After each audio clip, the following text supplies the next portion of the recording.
A young woman enters the clinic, a routine patient for a standard checkup. But instead of receiving the usual results, she is given shocking news. She has only a week to live. The diagnosis is a rare and aggressive form of cancer, and no treatment will help. Faced with this truth, she decides to act. With no time left, she resolves to change her life. Determined not to give up, she embarks on an unexpected journey in search of meaning and forgiveness, even with time running out. The doctors tell her that fighting is futile, but she finds strength she never knew she had. And now, in her final days, she realizes that true salvation does not lie in treatment, but in how she chooses to live her last moments. He began typing into the computer, pulling up her previous medical records. Eliza sat back, her fingers nervously tapping the side of the examination table. She didn't expect anything unusual to come up, but still a small, inexplicable knot formed in her stomach. She tried to push the feeling aside, telling herself it was nothing more than a mild anxiety from the stress of her life lately. A few moments passed and Dr. Green's face tightened ever so slightly. His eyes narrowed as he scrolled through the results. Eliza noticed the change in his expression, but couldn't quite place what it meant. She waited, watching as his fingers paused over the keyboard. "Eliza," he said slowly, his voice now softer, more serious, "I'm going to need to send you for some additional tests." Her heart skipped a beat, and she immediately sat up straighter, her attention fully on him. "Additional tests? What do you mean?" "It's nothing to worry about just yet," he replied quickly, though the tension in his voice betrayed him. "There's something in your blood work that I'd like to investigate further. It's probably nothing serious, but I need to make sure." Eliza nodded, though she couldn't shake the uneasy feeling settling deeper into her chest. It was only a few extra tests, surely no big deal. After all, she had always been healthy, always the picture of someone who took care of herself. Yet as she stared at Dr. Green's face, she saw something she hadn't seen before: concern. He was trying to remain calm, but the slight furrow in his brow and the way his gaze never quite met hers made her question his reassurances. "Don't worry, Eliza," he continued, sensing her rising anxiety. "It's just a precaution. We'll get it sorted quickly. I'll arrange for you to go down to the lab right now." Eliza stood up, her mind racing as she tried to process what was happening. She was still holding on to the thought that it was nothing, just a precaution. But why had his demeanor shifted? Why had he insisted on further testing so suddenly? The questions started to pile up in her mind, each one raising the volume of her anxiety. "Okay," she said, her voice betraying a slight tremor. "I'll do the tests. Just let me know what I need to do." Dr. Green gave her a small smile, one that didn't quite reach his eyes. "I'll have someone from the lab meet you downstairs. You're in good hands, Eliza. We'll take care of it." Eliza walked into the private clinic with a sense of calm, as if it were just another routine visit. She was 30, a woman of vitality and ambition, with a life full of challenges and responsibilities. Lately, things had been tough for her. Work pressures, personal doubts, but she never allowed herself to dwell on them for long.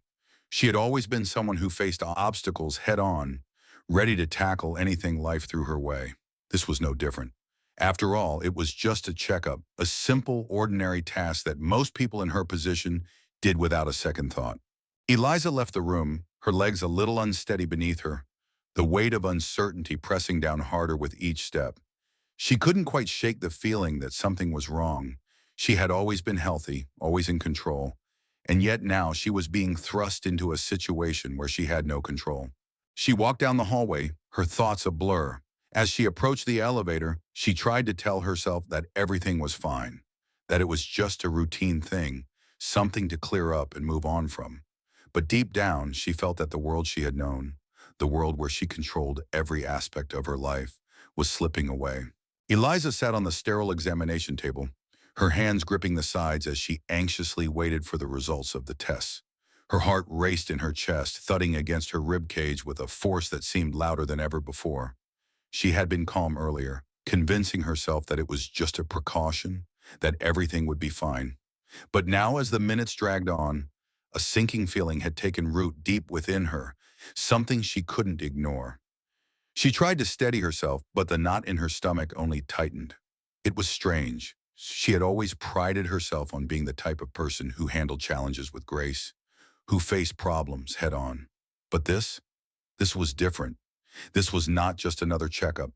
Her thoughts were racing, spiraling. She tried to tell herself that it was nothing serious, that maybe there was just an anomaly in her results, but the doubt that had crept in wouldn't leave her. She glanced at the door several times as if willing the doctor to come in quickly, to put an end to the uncertainty. But when Dr. Green finally entered, it wasn't with the calm, reassuring smile she had expected. His face was serious, his expression hard to read, but there was an undeniable tension in his demeanor. As he sat across from her, he looked down at the folder in his hands, flipping through her results with quiet focus. His eyes skimmed the pages, his fingers moving slowly, almost as if he were gathering his thoughts. Eliza sat frozen, watching his every move. The seconds felt like hours. Her breath became shallow and her palms began to sweat. She wanted to ask what was wrong, but the words caught in her throat. Finally, Dr. Green looked up from the folder. His gaze met hers, and for the first time, Eliza saw something she hadn't expected. Guilt. She didn't understand it at first, but it lingered in his eyes for just a moment before he spoke. The words that followed struck her like a physical blow. He explained that the test had revealed an aggressive form of cancer. Her body went numb as the reality of his words began to sink in. She felt the room closing in on her, the walls pressing tighter and tighter, and the world outside the clinic suddenly seemed distant, out of reach. The air felt thick and heavy, each breath more difficult than the last. It took a moment for her to process what he had said. A few days, maybe a week, those were the words that echoed in her mind. She didn't believe him. She couldn't. She had always been healthy. She exercised regularly, ate well, lived a balanced life. This couldn't be happening. This was some mistake, some cruel error in the system. She was too young, too full of life for this. But Dr. Green was firm, his voice steady as he continued. He told her that there was a chance, barely a chance, but a chance nonetheless, that she could survive. He explained that the treatment options were available, though they were aggressive, complex, and would take time. The treatment itself would be grueling, with no guarantees of success, but there was still hope, however small. Eliza couldn't wrap her mind around it. Hope? How could there be hope when the reality of her diagnosis was so brutal, so final? Her hands trembled, and she clasped them tightly in her lap to steady herself. The words palliative care floated in the air, and when Dr. Green said them, it was as if the world around her went still. Palliative care. He was suggesting that the only option left was to manage her pain, to make her comfortable in the time she had left. The clinic was modern and pristine, a typical private healthcare setting. The walls were a soothing light color, the floors polished, and the air crisp with the faint scent of antiseptic. Eliza had been here before, but today felt different, although she couldn't quite put her finger on why. The reception staff greeted her with their usual warmth, and she was soon led to a small, comfortable examination room. She sat on the sterile, white paper-covered table, waiting for the doctor. She adjusted her outfit, running her fingers through her hair, trying to shake off the small sense of unease that had settled in her chest. It was nothing, just the usual pre-appointment nerves. She wanted to scream. She wanted to shout at him that this couldn't be true, that there had to be another way. But the words stuck in her throat, trapped by the heavy weight of her disbelief. She looked at the doctor, her eyes searching his face for any hint of uncertainty, any glimmer of hope that might be hiding behind his calm exterior. But there was nothing. His face was set, his posture rigid. He wasn't giving her false hope. He was being honest, brutally so. Eliza stood up abruptly, as if to escape the reality that had suddenly crushed her. She walked toward the window, trying to focus on something, anything to ground herself. The city stretched out before her, the buildings, the cars, the people, all moving in their ordinary rhythm, as if nothing had changed, but everything had changed. Her life was no longer hers to control. Everything she had known, every certainty, had been shattered. She gripped the edge of the windowsill, her knuckles turning white. The tears she had been holding back finally broke free, but she didn't let herself sob. Instead, she stood there, quietly crying, her face turned away from the doctor, as if hiding her vulnerability from him. She was ashamed of the weakness she felt, ashamed that she couldn't accept the truth he had laid out for her. Dr. Green stood quietly behind her, his presence not intrusive but comforting in its own way. He gave her the space she needed, allowing her time to process the news. But Eliza couldn't process it. She couldn't accept that this was her reality now. She wanted to believe it was a mistake. She wanted to fight it, to push it away. She had always been a fighter, hadn't she? But now in the face of something so much bigger than herself, she felt small and helpless. For the first time in her life, she realized that she couldn't control everything. She couldn't control this. The doctor eventually spoke again, but Eliza didn't hear him. She was lost in her own mind, consumed by the magnitude of the situation. She had spent her whole life planning, moving from one goal to the next, checking off boxes, always thinking that there would be more time. But time was now her enemy. Time had become her greatest limitation. Her mind raced with thoughts of the people she loved, her family, her friends, the colleagues she had spent years working alongside. Would she get to say goodbye? Would she be remembered for the person she had been? Or would she be reduced to a fleeting memory? Would the world continue to turn without her, just as it had before? And in the quiet, still room, with the harsh reality of her diagnosis settling in, Eliza made a decision. She wouldn't go down without a fight. No matter how small the chance of survival, she would take it. But even as she clung to that decision, a deep, aching part of her wondered if the battle was already over. Eliza arrived home, her mind still reeling from the devastating news. The weight of the diagnosis felt like an anchor, pulling her deeper into despair with every passing minute. The front door closed behind her with a soft click, but the silence inside her apartment felt deafening. She stood in the hallway for a moment, taking in the familiar surroundings, but they all seemed foreign now, as if her life had shifted out of alignment. Everything she had known, everything she had worked for, suddenly felt irrelevant. The walls seemed to close in on her as she found herself standing in front of a mirror, her reflection staring back at her. But it felt as though she was looking at someone else. Her eyes were swollen, and her face had lost its usual vibrancy. The reality of her situation had yet to fully sink in, but the reflection in the mirror was a stark reminder that everything had changed. Her thoughts were a blur, and for the first time in a long time, she couldn't find the clarity that had always come so easily. Dr. Green entered the room with a polite smile. He was in his late 40s, a man who had seen it all in his many years of practice. His calm, composed demeanor was both reassuring and slightly intimidating. He had an air of quiet confidence about him, and Eliza had always found comfort in his steady professionalism. She had seen him several times before, but today something in his gaze seemed different. She didn't know how long she stood there staring at herself, trying to make sense of the woman she saw before her. She felt detached, as though the woman in the mirror was someone she used to know but had long since lost touch with. The woman who had ambition, drive, and a sense of certainty about the future.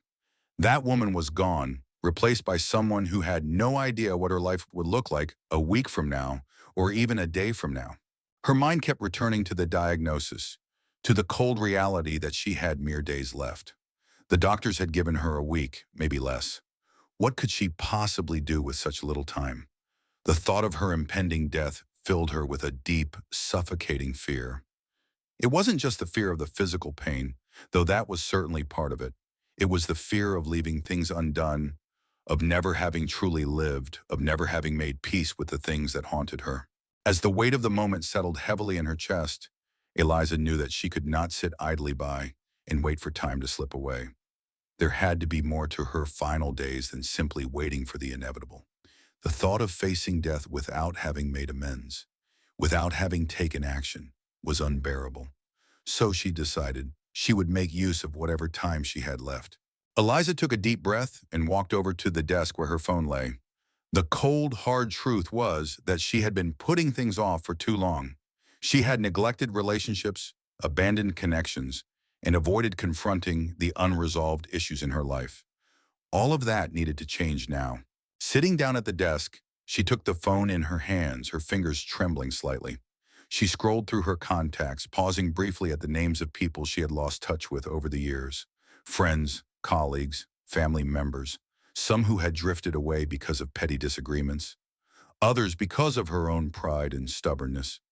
She felt a pang of guilt as she scrolled past each name, but it was quickly replaced by a sense of urgency.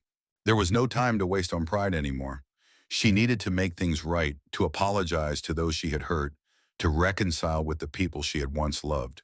The thought of doing this, of reaching out to the people who had been part of her life felt like an overwhelming task. But it was a task that had to be done. She picked up her phone and began typing messages one after another. Some were to old friends she hadn't spoken to in years, some to family members she had distanced herself from after a disagreement. The words were simple at first, an apology, a request for forgiveness. But as she typed, something inside her shifted. The more she wrote, the more she realized that these apologies weren't just for the people she had wronged. They were for herself, too. She had spent so much of her life focused on achieving success, on pushing forward without ever truly reflecting on the people and relationships that mattered most. And now, with so little time left, she understood that these connections were the things that would define her, not her career or her accomplishments. After sending the messages, she sat back in her chair, feeling a mix of relief and fear. Her phone buzzed almost immediately. The first reply was from a childhood friend she hadn't seen in years.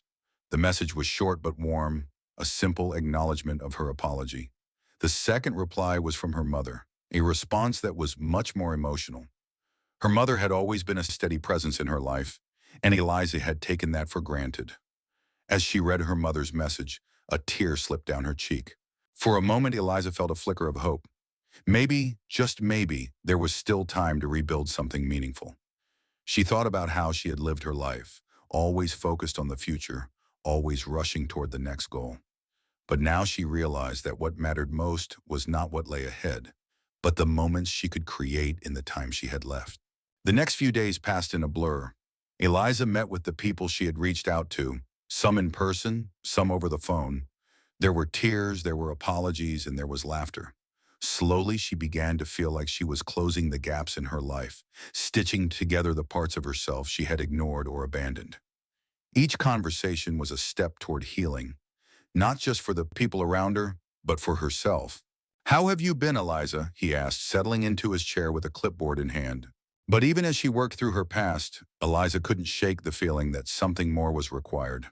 She was confronting her past, but there was still a part of her that wasn't at peace. She realized that, in order to truly let go, she would need to forgive herself. She had always been her own harshest critic, holding herself to impossibly high standards.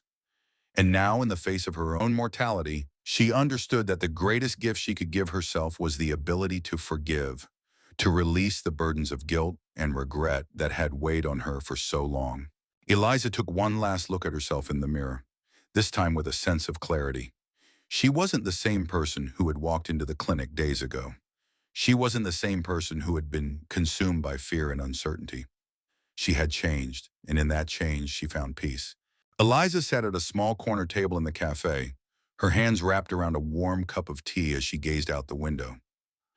The familiar buzz of voices and clinking cups filled the air, but it all felt distant, as if she were removed from the life she once led. It had been years since she had seen most of her old colleagues, but she had reached out to a few of them in the past days. She needed closure. She needed answers. And so here she was, meeting them one by one, facing the ghosts of her past. As she waited, her thoughts wandered back to the time when she had worked in the corporate world. The long hours, the tension, the constant pressure. It had been a time of ambition, but also of exhaustion and disappointment. When she had lost her job, it had felt like a betrayal, a sharp sting that had stayed with her for months. She never fully understood what had happened, why she had been let go. It had felt so personal, so unjust. Her mind drifted back to those days, the confusion, the disbelief. But here now, with so little time left, she realized that perhaps it was time to face it head on. One of her former colleagues, Alex, entered the cafe, his face lighting up as he saw her. It had been a long time, but he still looked the same. A little older, a little grayer, but the same friendly smile. They greeted each other awkwardly at first, both aware of the passage of time and the distance between them. But as they sat down and exchanged pleasantries, Eliza could feel the weight of the unspoken between them. They spoke about work, about life, about the things they had done since their paths had diverged. But then Alex's tone changed. He leaned forward, his eyes searching her face as if trying to gauge her reaction. Eliza felt a shift in the air, a tension she couldn't explain. She had known Alex well during their time together at the company, but she never expected him to say what came next. He told her that when she had lost her job, it hadn't been because of her performance, her mistakes, or anything she had done. The truth, as he explained, was that her firing had been part of a corporate maneuver, a manipulation orchestrated by her superiors. He revealed that there had been a power struggle within the company, and she had been made a scapegoat, a pawn in a much larger game. The mistake she had made, the one that had led to her termination, was not hers at all. It had been a mistake made by someone higher up in the ranks, and they had needed someone to blame. And so, they had blamed her. Eliza sat frozen, the words hitting her like a physical blow. She stared at Alex, her mind racing to process what he had just revealed. She had always believed that her firing had been the result of her own inadequacies, of something she had done wrong. But now, hearing Alex's words, the reality of the situation began to unfold in her mind. The years of guilt, the shame she had carried, all the sleepless nights spent wondering what she could have done differently, were suddenly shattered. She had been wronged, used, discarded in a way she never could have imagined. The shock of the revelation left her speechless for a moment. Her heart raced and her breath felt shallow. She wanted to scream, to shout in anger and disbelief. How could this have happened? How could they have done this to her? The years of feeling worthless, of doubting her abilities suddenly seemed so unjust. It was all a lie. She had been betrayed. But as the words sank in, Eliza realized that anger would not help her now. She had lived with this burden for so long, but the truth was now out in the open. The injustice of it all was undeniable, but it was no longer something she could change.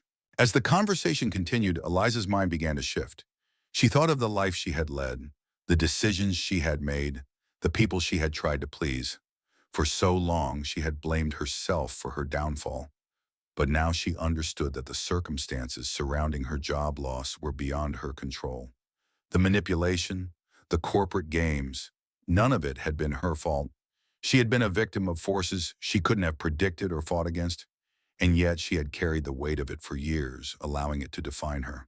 "Good, just busy," she replied with a forced smile, feeling the weight of her own exhaustion that she hadn't fully acknowledged until now. She had been working nonstop, trying to prove herself at her job and pushing herself to keep moving forward. But in that moment, as she sat in front of him, she realized how worn out she truly felt.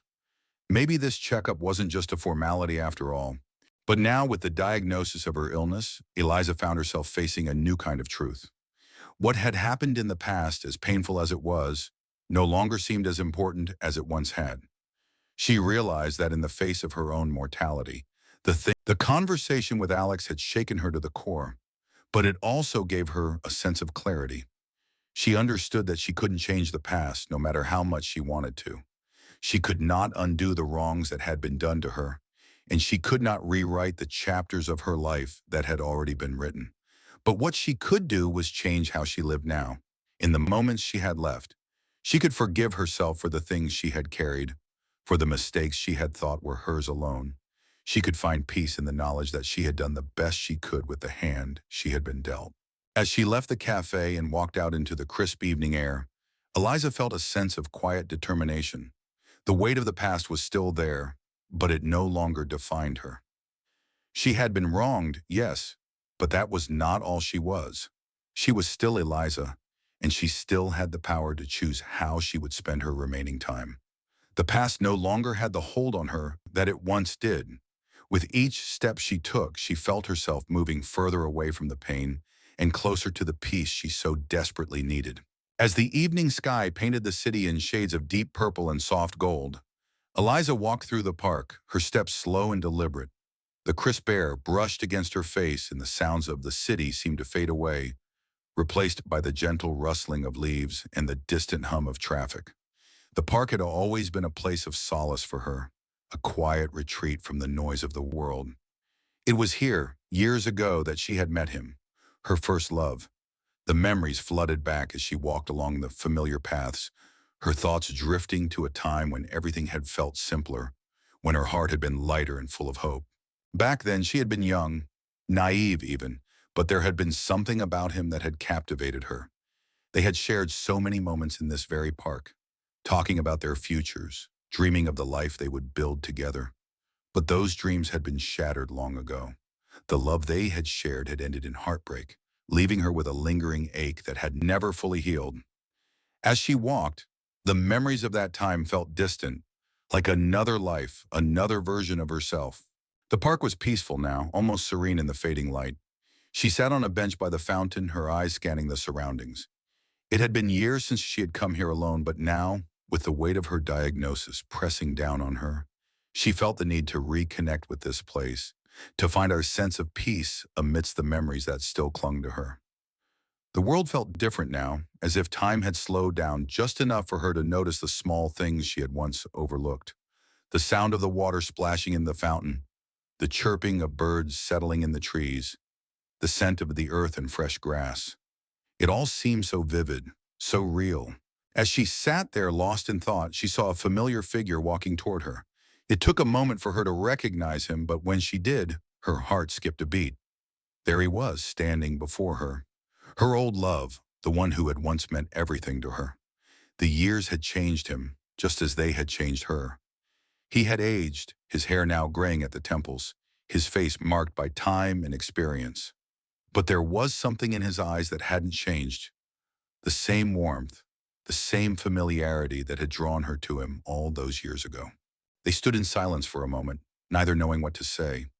The years had passed, but the connection between them was still there, hanging in the air like an unspoken truth. Eliza felt a mixture of emotions, nostalgia, regret, and an overwhelming sense of finality. She had spent so many years holding on to the past, replaying the hurt and the loss, never quite able to let go. But now, with the knowledge that her time was limited, she realized that holding on to the past no longer served her. She had to let go, to forgive and to find peace. They talked for a while, but the words didn't seem as important as the silence between them. In the stillness, they both understood what had been left unsaid. Eliza found herself thinking of forgiveness, not just for him, but for herself.